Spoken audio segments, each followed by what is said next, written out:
नमस्कार दोस्तों, स्वागत है आपका मेरे चैनल कॉर्नर ऑफ बुक्स में। आज मैं आपके लिए मुंशी प्रेमचंद जी की एक नई कहानी लाई हूँ जिसका शीर्षक है इज्जत का खून। तो आइए सुनते हैं मुंशी प्रेमचंद जी की कहानी। मैंने कहानियों और इतिहासों में तकदीर के उलटफेर की अजीबोगरीब दास्तानें पढ़ी हैं। शाह को भिकमंगा और भिकमंगे को शाह बनते देखा है। तकदीर एक छिपा हुआ भेद है। गलियों में टुकड़े चुनती हुई औरतें सोने के सिंहासन पर बैठ गई और वह ऐश्वर्य के मतवाले जिनके इशारे पर तकदीर भी सिर झुकाती थी, आन की शान में चील कौवों का शिकार बन गए हैं। पर मेरे सर पे जो कुछ बीती उसकी नज़ीर कहीं नहीं मिलती। आह, उन घटनाओं को आज याद करती हूँ तो रोंगटे खड़े हो जाते हैं और हैरत होती है कि अब तक मैं क्यों कर जिंदा हूँ। सौंदर्य लालसाओं का स्रोत है।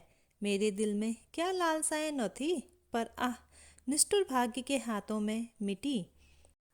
मैं क्या जानती थी कि वह आदमी जो मेरी एक एक अदा पर कुर्बान होता था, एक दिन मुझे इस तरह जलील और बर्बाद करेगा। आज 3 साल हुए जब मैंने इस घर में कदम रखा। उस वक्त यह एक हरा भरा चमन था। मैं इस चमन की बुलबुल थी, हवा में उड़ती थी, डालियों पर चहकती थी और फूलों पर सोती थी। सईद मेरा था और मैं सईद की थी। इस संगमरमर के हौज के किनारे हम मोहब्बत के पासे खेलते थे।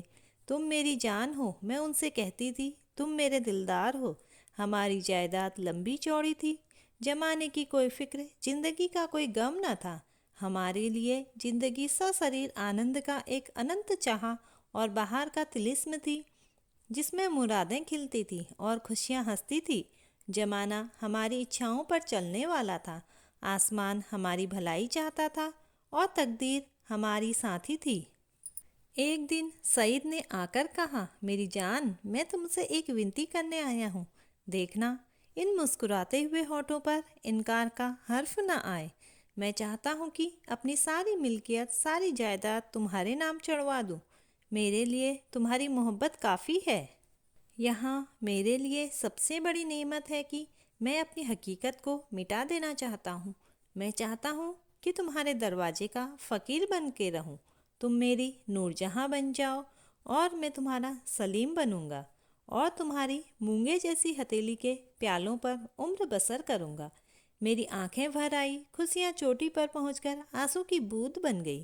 पर अभी पूरा साल भी न गुजरा था कि मुझे सईद के मिजाज में कुछ तब्दीली नजर आने लगी। हमारे दरमियान कोई लड़ाई झगड़ा या बदमजगी न हुई थी, मगर अब वह सईद न था जिसे एक लम्हे के लिए भी मेरी जुदाई दूभर थी। वह अब रात की रात गायब रहता। उसकी आंखों में प्रेम की वह उमंग न थी, न अंदाजों में वह प्यास, न मिजाज में वह गर्मी। कुछ दिनों तक इस रूखेपन ने मुझे खूब रुलाया। मोहब्बत के मजे याद आ आकर तड़पा देते। मैंने पढ़ा था कि प्रेम अमर होता है। क्या वह स्रोत इतनी जल्दी सूख गया? आह नहीं, वह अब किसी दूसरे चमन को सादाब करता था।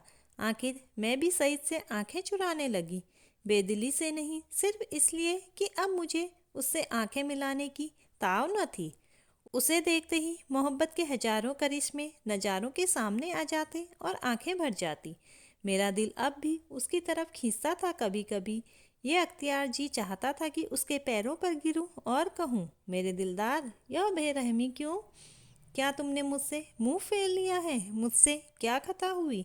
लेकिन इस स्वाभिमान का बुरा हो जो दीवार बनकर रास्ते में खड़ा हो जाता। यहाँ तक कि धीरे धीरे दिल में भी मोहब्बत की जगह हसद ने ले ली। निराशा के धैर्य ने दिल को तस्कीन दी। मेरे लिए सईद अब बीते हुए बसंत का एक भूला हुआ गीत था। दिल की गर्मी ठंडी हो गई, प्रेम का दीपक बुझ गया। यही नहीं, उसकी इज्जत भी मेरे दिल से रुखसत हो गई थी। जिस आदमी के प्रेम के पवित्र मंदिर में मैल भरा हुआ हो, वह हरगिज इस योग्य नहीं कि मैं उसके लिए घुलूं और मरूं। एक रोज शाम के वक्त मैं अपने कमरे में पलंग पर पड़ी हुई एक किस्सा पढ़ रही थी।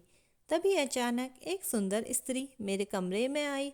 ऐसा मालूम हुआ कि जैसे मेरा कमरा जगमगा उठा। रूप की ज्योति ने दरो दीवार को रोशन कर दिया। गोया अभी सफेदी हुई है, उसकी अलंकृत शोभा, उसका खिला हुआ फूल जैसा लुभावना चेहरा, उसकी नसीली मिठास, कैसे तारीफ करूं। मुझ पर एक रौब सा छा गया। मेरा रूप का घमंड धूल में मिल गया है। मैं आश्चर्य में थी कि यह कौन रमणी है और यह क्यों कर यहाँ आई। बेअख्तियार उठी कि उससे मिलूं और पूछूं कि सईद भी मुस्कुराता हुआ कमरे में आया और मैं समझ गई कि यह रमणी उसकी प्रेमिका है। मेरा गर्व जाग उठा। मैं उठी जरूर, पर सांस से गर्दन उठाए हुए आंखों में हुस्न के रौब की जगह घृणा का भाव आ बैठा। मेरी आंखों में अब वह रमणी रूप की देवी नहीं, डसने वाली नागिन थी। मैं फिर चारपाई पर बैठ गई और किताब खोलकर सामने रख ली। वह रमणी एक क्षण तक खड़ी मेरी तस्वीरों को देखती रही, तब कमरे से निकली। चलते वक्त उसने एक बार मेरी तरफ देखा। उसकी आंखों से अंगारे निकल रहे थे, जिनकी किरणों में हिंसा, प्रतिशोध की लाली झलक रही थी। मेरे दिल में सवाल पैदा हुआ, सईद इसे यहाँ क्यों लाया? क्या मेरा घमंड तोड़ने के लिए? जायदाद पर मेरा नाम था, पर वह केवल एक भ्रम था। उस पर अधिकार पूरी तरह सईद का था। नौकर भी उसी को अपना मालिक समझते थे और अक्सर मेरे साथ ढिठाई से पेश आते। मैं सब्र के साथ जिंदगी के दिन काट रही थी। जब दिल में उमंगें न रही हो तो पीड़ा क्यों होती। सावन का महीना था, काली घटा छाई हुई थी और रिमझिम बूंदें पड़ रही थी। बगीचे पर हसद का अंधेरा और सियाह दरख्तों पर जुगनुओं की चमक ऐसी मालूम होती थी जैसे कि उनके मुंह में चिंगारियां जैसी आहें निकल रही हैं। मैं देर तक हसद का यह तमाशा देखती रही। कीड़े एक साथ चमकते थे और एक साथ बुझ जाते थे, गोया रोशनी की बाणें छूट रही हैं। मुझे भी झूला झूलने और गाने का शौक हुआ। मौसम की हालातें हसद के मारे हुए दिलों पर अपना भारी जादू कर जाती है। बगीचे में एक गोल बंगला था। मैं उसमें आई और बरामदे की एक कड़ी में झूला डलवाकर झूलने लगी। मुझे आज मालूम हुआ कि निराशा में भी एक आध्यात्मिक आनंद होता है, जिसका हाल उसको नहीं मालूम जिसकी इच्छा पूर्ण है। मैं चाव से मल्हार गाने लगी। सावन विरह और शोक का महीना है। गीत में एक वियोगी हृदय की गाथा की कथा ऐसे दर्द भरे शब्दों में बयान की गई थी कि बरबस आंखों से आंसू टपकने लगे। इतने में बाहर से एक लालटेन की रोशनी नजर आई। सईद और हसीना दोनों चले आ रहे थे। हसीना ने मेरे पास आकर कहा, आज यहाँ नाच रंग की महफिल सजेगी और शराब के दौर चलेंगे। मैंने घृणा से कहा, मुबारक हो। हसीना, 12 मासे और मल्हार की ताने उड़ेंगी, साजिंदे आ रहे हैं। मैं शौक से, हसीना, तुम्हारा सीना हसद से चाक हो जाएगा। सईद ने मुझसे कहा, जुबेदा तुम अपने कमरे में चली जाओ, यह इस वक्त आपे में नहीं है। हसीना ने मेरी तरफ लाल लाल आंखें निकाल कर कहा, मैं तुम्हें अपने पैरों की धूल के बराबर भी नहीं समझती। मुझे फिर जब्त न रहा, अकड़ कर बोली, और मैं क्या समझती हूँ? एक कुतिया दूसरों की उगली हुई हड्डियों को चिंगोड़ती फिरती है। अब सईद के भी तेवर बदले, मेरी तरफ भयानक आंखों से देखकर बोले, जुबेदा तुम्हारे सर पर शैतान तो नहीं सवार है? सईद का यह जुमला मेरे जिगर में चुभ गया। मैं तड़प उठी। जिन होठों से हमेशा मोहब्बत और प्यार की बातें सुनी हो, उन्हीं से यह जहर निकले, और बिल्कुल बेकसूर। क्या मैं ऐसी नाचीज और हकीर हो गई हूँ कि एक बाजारू औरत भी मुझे छेड़कर गालियाँ दे सकती है और मेरा जबान खोलना मना? मेरे दिल में साल भर से जो गुब्बार हो रहा था वह उछल पड़ा। मैं झूले से उतर पड़ी और सईद की तरफ शिकायत भरी निगाहों से देखकर बोली, शैतान मेरे सर पर सवार हो या तुम्हारे सर पर, इसका फैसला तुम खुद कर सकते हो। सईद, मैं तुमको अब तक शरीफ और गैरत वाला समझती थी। तुमने बेवफाई की, इसका मलाल मुझे ज़रूर था, मगर मैंने सपने में भी यह न सोचा था कि तुम गैरत से इतने खाली हो कि हया फरोश औरत के पीछे मुझे इस तरह जलील करोगे। इसका बदला तुम्हें खुदा से मिलेगा। हसीना ने तेज होकर कहा। तू मुझे हया फरोश कहती है? मैं बेशक कहती हूँ सईद। और मैं बेगैरत हूँ? मैं बेशक बेगैरत ही नहीं, सोबदेबाज, मक्कार, पापी, सब कुछ। यह अल्फाज बहुत घिनौने हैं, लेकिन मेरे गुस्से के इजहार के लिए काफ़ी नहीं। मैं यह बातें कह रही थी कि यकायक सईद के लंबे तगड़े हट्टे कट्टे नौकर ने मेरी दोनों बाहें पकड़ ली और पलक मारते भर में हसीना ने झूले की रस्सियां उतारकर मुझे बरामदे के एक लोहे के खंभे से बांध दिया। इस वक्त मेरे दिल में क्या ख्याल आ रहे थे वह याद नहीं, पर मेरी आंखों के सामने अंधेरा छा गया। ऐसा मालूम होता था कि यह तीनों इंसान नहीं, यमदूत हैं। गुस्से की जगह दिल में डर समा गया था। इस वक्त अगर कोई रोबी ताकत मेरे बंधनों को काट देती, मेरे हाथों में आबदार खंजर दे देती, तो मैं ज़मीन पर बैठकर अपनी जिल्लत और बेकसी पर आंसू बहाने के सिवा और कुछ न कर सकती। मुझे ख्याल आता था कि शायद खुदा की तरफ से मुझ पर कहर नाजिल हुआ है। शायद मेरी बेनमाजी और बेदीनी की यह सज़ा मिल रही है। मैं अपनी पिछली ज़िंदगी पर निगाह डाल रही थी कि मुझसे कौन सी गलती हुई है जिसकी यह सज़ा है। मुझे इस हालत में छोड़कर तीनों सूरतें कमरे में चली गईं। मैंने समझा मेरी सज़ा खत्म हुई, लेकिन क्या यह सब मुझे यूं ही बंधा रखेंगे? लौंडिया मुझे इस हालत में देख लें तो क्या कहें? नहीं, अब मैं इस घर में रहने के काबिल ही नहीं।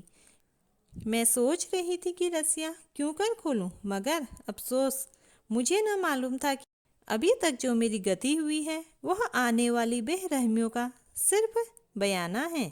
मैं अब तक न जानती थी कि यह छोटा आदमी कितना बेरहम, कितना कातिल है। मैं अपने दिल से बहस कर रही थी अपनी इस जिल्लत पर। अगर मैं हसीना की उन दिल जलाने वाली बातों का जवाब न देती तो क्या यह नौबत आती और ज़रूर आती। वह काली नागिन मुझे डसने का इरादा करके चली थी, इसलिए उसने ऐसे दिल दुखाने वाले लहजे में ही बात शुरू की थी। मैं गुस्से में आकर उसको लान तान करूं और उसे मुझे जलील करने का बहाना मिल जाए। पानी जोर से बरसने लगा। बौछारों से मेरा सारा शरीर तर हो गया था। सामने गहरा अंधेरा था। मैं कान लगाए सुन रही थी कि अंदर क्या मिसकोट हो रही है, मगर मेह की सनसनाहट के कारण आवाज़ें साफ न सुनाई देती थी।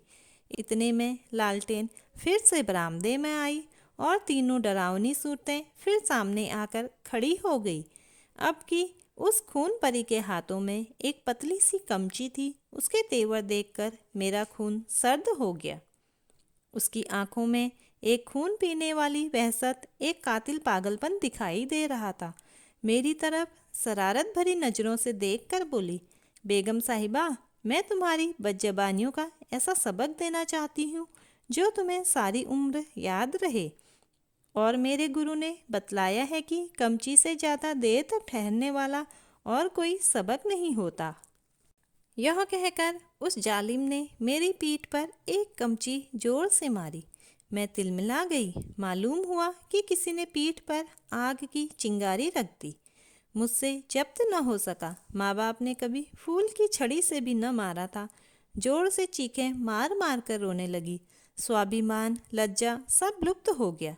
कमची की डरावनी और रोशन असलियत के सामने और भावनाएं गायब हो गई। उन हिंदू देवियों के दिल शायद लोहे के होते होंगे जो अपनी आन पर आग में कूद पड़ती थी। मेरे दिल पर तो इस वक्त यही ख्याल छाया हुआ था कि इस मुसीबत से क्यों कर छुटकारा हो। सईद तस्वीर की तरह खामोश खड़ा था। मैं उसकी तरफ फरियाद की आंखों से देखकर बड़े विनती के स्वर में बोली, सईद, खुदा के लिए मुझे इस जालिम से बचाओ। मैं तुम्हारे पैरों पर पड़ती हूँ। तुम मुझे जहर दे दो, खंजर से गर्दन काट लो, लेकिन यह मुसीबत सहने की मुझ में ताब नहीं। उन दिलजोइयों को याद करो, मेरी मोहब्बत को याद करो। उसी के सदके इस वक्त मुझे इस अजाब से बचाओ। खुदा तुम्हें इसका इनाम देगा। सईद इन बातों से कुछ पिघला। हसीना की तरफ डरी हुई आंखों से देखकर बोला, जरीना, मेरे कहने से अब जाने दो, मेरे खातिर से इन पर रहम करो। जरीना तेवर बदल कर बोली, तुम्हारे खातिर से सब कुछ कर सकती हूँ, गालियाँ नहीं बर्दाश्त कर सकती। सईद, क्या अभी तुम्हारे ख्याल में गालियों की काफ़ी सज़ा नहीं हुई? जरीना, तब तो आपने मेरी इज्जत की खूब कद्र की। मैंने रानियों से चिलमचियाँ उठवाई हैं, यह तो बेगम साहिबा हैं, किस ख्याल में? मैं इसे अगर कुछ छुरी से काटूं तब भी इसकी बदजबानियों की काफ़ी सज़ा न होगी। सईद, मुझसे अब यह जुल्म नहीं देखा जाता। जरीना, आंखें बंद कर लो। सईद, जरीना, गुस्सा न दिलाओ, मैं कहता हूँ अब इन्हें माफ़ करो। जरीना ने सईद को ऐसी हिकारत भरी आंखों से देखा, गोया वह उसका गुलाम है। खुदा जाने उस पर उसने क्या मंतर मार दिया था कि उसमें खानदानी गैरत और इंसानियत का जरा भी एहसास बाकी न रहा था। वह शायद उसे गुस्से जैसे मर्दानास जज्बे के काबिल ही न समझती थी। हुलिया पहचानने वाले कितनी गलती करते हैं, क्योंकि दिखाई कुछ पड़ता है और अंदर कुछ होता है। शहर के बाहर के ऐसे सुंदर रूप के पर्दे में इतनी बेरहमी, इतनी निष्ठुरता, कोई शक नहीं, रूप हुलिया पहचानने की विद्या का दुश्मन है। बोली, अच्छा तो अब आपको मुझ पर गुस्सा आने लगा?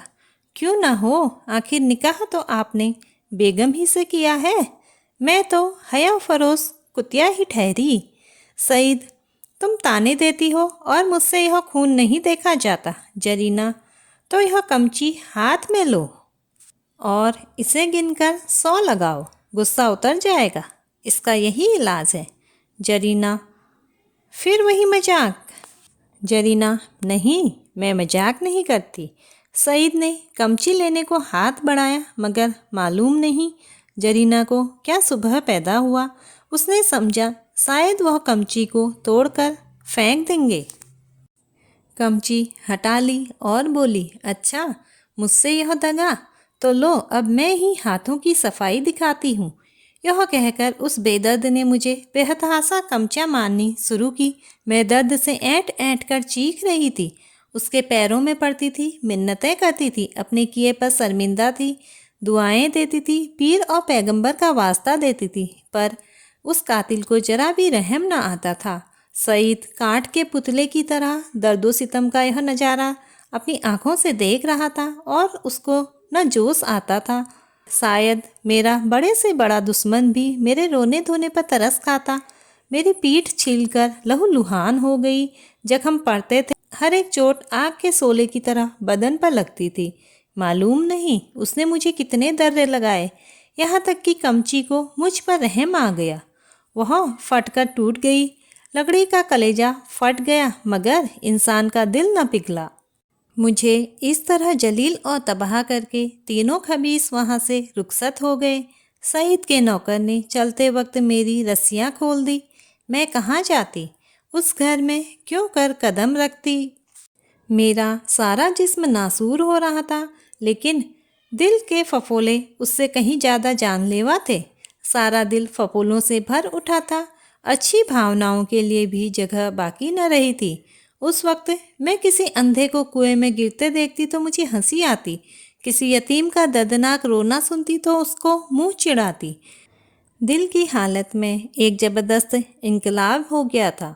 मुझे गुस्सा न था, गम न था, मौत की आरजू न थी, यहाँ तक कि बदला लेने की भावना भी न थी। उस इंतहाई जिल्लत ने बदला लेने की इच्छा को भी खत्म कर दिया था। हालांकि मैं चाहती तो कानूनन सईद को शिकंजे में ला सकती थी, उसे दाने दाने के लिए तरसा सकती थी, लेकिन यह बेइज्जती, यह बेआबरूई बदले के ख्याल के दायरे से बाहर थी। बस सिर्फ एक चेतना बाकी थी और वह अपमान की चेतना थी। मैं हमेशा के लिए जलील हो गई। क्या यह दाग किसी तरह मिट सकता था? हरगिज़ नहीं। हाँ, वह छिपाया जा सकता था और उसकी एक ही सूरत थी कि जिल्लत के काले गड्ढे में गिर पड़ूं, ताकि सारे कपड़ों की स्याही इस स्याह दाग को छिपा दे। क्या इस घर से बियाबान अच्छा नहीं जिसके पैदे में एक बड़ा छेद हो गया हो? इस हालत में यही दलील मुझ पर छा गई। मैंने अपनी तबाही को और भी मुकम्मल, अपनी जिल्लत को और भी गहरा, आने वाले चेहरे को और भी काला करने का पक्का इरादा कर लिया। रात भर मैं वहीं पड़ी, कभी दर्द से कराहती और कभी इन्हीं ख्यालात में उलझती रही। यह घातक इरादा हर क्षण मजबूत से और भी मजबूत होता जाता था। घर में किसी ने मेरी खबर न ली। पाँव फटते ही मैं बगीचे से बाहर निकल आई। मालूम नहीं मेरी लाश सर में कहाँ गायब हो गई थी। जो शख्स समुंदर में गोते खा चुका हो, उसे ताले तलैयों का क्या डर। मैं जो दरो दीवार से शर्माती थी, इस वक्त शहर की गलियों में बेधड़क चली जा रही थी। और कहाँ, वहीं जहाँ जिल्लत की कद्र है, जहाँ किसी पर कोई हंसने वाला नहीं, जहाँ बदनामी का बाजार सजा हुआ है, जहाँ हया बिकती है और शर्म लुटती है। इसके तीसरे दिन रूप की मंडी के एक अच्छे हिस्से में एक ऊंचे कोटे पर बैठी हुई मैं उस मंडी की सैर कर रही थी। शाम का वक्त था। नीचे सड़क पर आदमियों की ऐसी भीड़ थी कि कंधे से कंधा छिलता था। आज सावन का मेला था। लोग साफ सुथरे कपड़े पहने कतार की कतार दरिया की तरफ जा रहे थे। हमारे बाजार की बेशकीमती जिस्म भी आज नदी के किनारे सजे हुए थे। कहीं हसीनों के झूले थे, कहीं सावन की मौत।